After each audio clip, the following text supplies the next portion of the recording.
டேய் எந்திரிங்கடா, 8 மணி ஆச்சுடா. இப்பவும் இப்படி தூங்கிட்டு இருந்தீங்கன்னா என்னடா அர்த்தம்? நான் கிச்சன்ல சமைப்பேனா உங்களை வந்து பார்த்து எழுப்பி விட்டுக்கிட்டே இருப்பேனா? வாழ்க்கையில முன்னேறணும்னா கொஞ்சம் எந்திரிங்க. லெந்து டேஸ் வேற ஆரம்பிச்சாச்சு.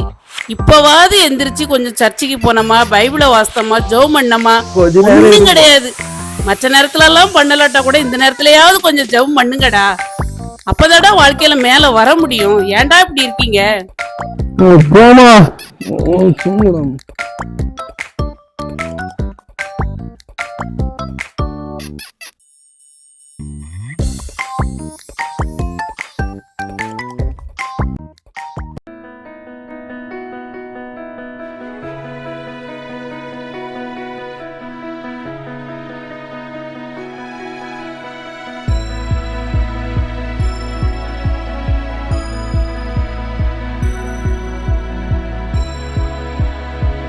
டேய் எந்திரிடா, எவ்வளவு நேரம் படுத்து தூங்கிட்டு இருக்க? ஏய் எந்திரிடா, எந்திரிச்சு பிரேயர் பண்ணு. நேரம் ஆயிட்டு. எங்க அம்மாவும் பிரச்சனை, நீயும் பிரச்சனை. போகடா. எப்பவும் தூங்கிட்டே இருக்கா? 40 நாள் ஃபாஸ்டிங் வேற ஆரம்பிக்குது. என்னடா 40 நாள் ஃபாஸ்டிங் என் தலைவன் டான்ஸுக்கு முன்னாடி ஃபாஸ்டிங் ஒண்ணு கிடையாதுடா. என் தலைவன் யார் தெரியுமா உனக்கு? அவரோட டான்சிங் மாஸ்டர் தெரியுமா? என்னடா டான்ஸ்? என்னடா டான்ஸா? நோட் பண்ணிக்க லிஸ்டா. அது ரைட், அது லெஃப்ட், அது பர்வத சீட்டு. இது தாண்டா அப்பாயின்மெண்ட். நீ போடுற 40 நாள் போஸ்ட் என்னடா இருக்கு? ஒரு மண்ணு கிடையாதுடா.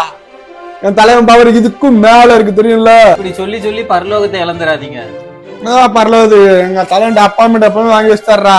உங்களா நீங்களா அப்பாயின்மெண்ட்? இல்ல எனக்கு புரியல, எதுக்கு இப்படி டான்ஸ்னு இருக்கிறீங்க? ஏய் தாவீது தெரியுமா? தாவீதை பத்தி பைபிள்ல படிச்சிருக்கல. அவன் ஆடின ஆட்டத்தோட என் தலைவன் டான்ஸ் அதுக்கு மேலடா. இதுக்குதான் பைபிள படிங்கடான்றது. தாவீதை பத்தி அப்படி என்ன தெரியும்? தாவீது யாரு தெரியுமா? தாவீது தான் ஒரு ராஜான்றதே மறந்து உடன்படிக்கை முன்னாடி ரோட்ல டான்ஸ் ஆடிட்டு போனாரு. நீ என்னன்னா ஸ்டேஜ போட்டு வச்சு டான்ஸ் ஆடிட்டு, ஏசி ரூம்ல சர்ச்சில் டான்ஸ் ஆடிட்டு, நீ வந்து நான் தாவீதை போல டான்ஸ் ஆடுறேன் அப்படின்னா நீ தாவீது ஆயிட முடியுமா? தாவீது தன்னை தாழ்த்தினாரு, தன்னை உயர்த்தல தேவனுக்கு முன்பாடி. நான் தான் பெரிய ஆளு, நான் என்னாலதான் பரலோகம் போக முடியும், நான் நினைச்சா உன்னை பரலோகம் கொண்டு போயிருவேன், இந்த ஸ்டெப்பை போட்டா பரலோகம் போலாம், அந்த ஸ்டெப்பை போட்டா பரலோகம் போயிடலான்ட்டு தாவீது ஒன்றும் இது பண்ணல. தாவீது தன்னை தாழ்த்தி அவரை மகிமைப்படுத்தினாரு. அதனாலதான் தாவீது இன்னைக்கும் பைபிள்ல இருக்காரு. பைபிள் அரையும் குறையுமா படிச்சுட்டு வந்து அவன் சொல்றான் இவன் சொல்றான்னு வந்து பேசிட்டு இருக்காது. நீ சொன்னதெல்லாம் என்னால கேட்க முடியாது. என்கிட்ட ஆல்ரெடி அப்பாயின்மெண்ட் ஆர்டர் இருக்கு. இந்த தானியல் கதை, தாவீது கதைலாம் எனக்கு ஒண்ணுமே தெரியாது, சரியா? என் தலைவன் ஆல்ரெடி அப்பாயின்மெண்ட் வாங்கிட்டான். நான் அவன் வேலை இருக்கு. ஓ, நமக்கு ஆபீஸ் போன டைம் ஆச்சு. லென்த் டேஸ் வேற ஸ்டார்ட் ஆயிட்டு, ஃபாஸ்டிங் இருக்கணும், நல்லா ஜெபம் பண்ணணும், நல்லா பைபிள் ரீட் பண்ணி ஆண்டவர் கூட ரொம்ப ஐக்கியமாக இருக்கணும். தென் தேவையில்லாத ஃபுட்டை அவாய்ட் பண்ணணும். ஆஃபீஸ்க்கு வேற போகிறேன். ஸோ எப்போல்லாம் நேரம் கிடைக்குதோ அப்போல்லாம் ஆண்டவர் கூட பேசணும். அம்மா நான் ஆஃபீஸ் போயிட்டு வரேன்.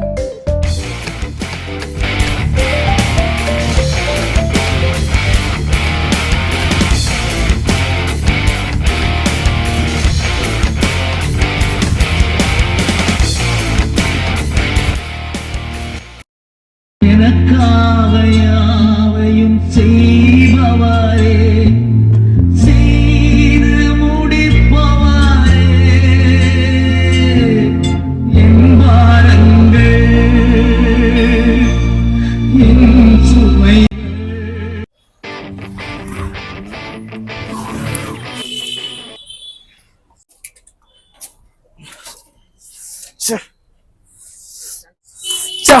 வண்டி வேற இப்படி ஆயிடுச்சா?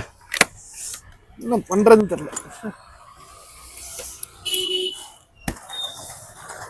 வண்டிப்பா இது.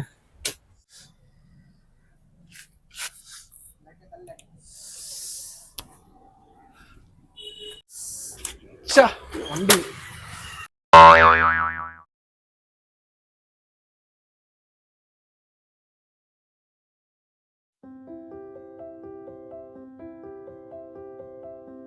இவன் ஏன் இங்கே ஆடிட்டு இருக்கான் சம்மந்தமே இல்லாம? ஓஹோ, தலைவன் சொன்னது இங்கே ஃபாலோ பண்ணுறானோ?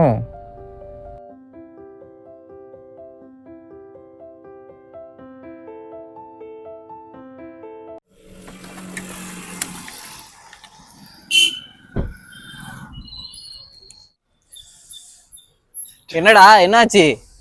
வண்டி என்னன்னு தெரியல, ஸ்டார்ட் ஆக மாட்டேங்குது. ஸ்டார்ட் ஆக மாட்டேங்குதா? நீங்க பெரிய ஆளு, உங்களுக்கு டான்ஸ் ஆடினா பெரிய பெரிய அற்புதம்லாம் நடக்கும். நீ என்னன்னா ஸ்டார்ட் ஆகல, ஸ்டெப் போடுவீங்க, ரைட்டு லெஃப்ட் ஸ்ட்ரெயிட்டு போட வேண்டியதானே. ஏய் மத்தாலாம் பேசாத ஓ. ஓவா என்னாச்சு, எங்க போனோம் சொல்லு. ஆபீஸ் போனோம், நேரத்துக்கு தான் வண்டி ஆயிடுச்சு. அறகுறை சத்தியத்தை படிச்சு வச்சிருந்தா இப்படிதான் அறகுறையா தான் நிக்கும் எல்லா இடத்துலயும். நீ பண்ண டான்ஸ் வச்சு என்ன பண்ண முடிஞ்சிச்சு இப்போ? சரி வா, சத்தியத்துக்கு நேரா போவோம் வா. இப்போ உள்ள காலத்தில் அறகுறை சத்தியத்தை கேட்டு ஃபாலோ பண்ணிங்கன்னா இப்படி தான் நடுத்தரில் நிற்க வேண்டிய சூழ்நிலை வரும். உன்னுடைய லெக்கும் ரொம்ப பெருசாக இருக்குது, நீ போக வேண்டிய தூரமும் ரொம்ப வெகு தூரமாக இருக்கிறதுனால உண்மையான சத்தியத்தை அறிஞ்சு கொண்டு செயல்பட்டீங்கன்னா உண்மையாகவே நீங்கள் வெற்றி பெறுவீங்க. இல்லைன்னா உங்கள் வாழ்க்கை இதே போல் நடுத்தரில் நிற்க வேண்டிய சூழ்நிலை வரும். இந்த பயணம் இதோட முடிய போகிறதில்ல, இனிதான் ஆரம்பம்.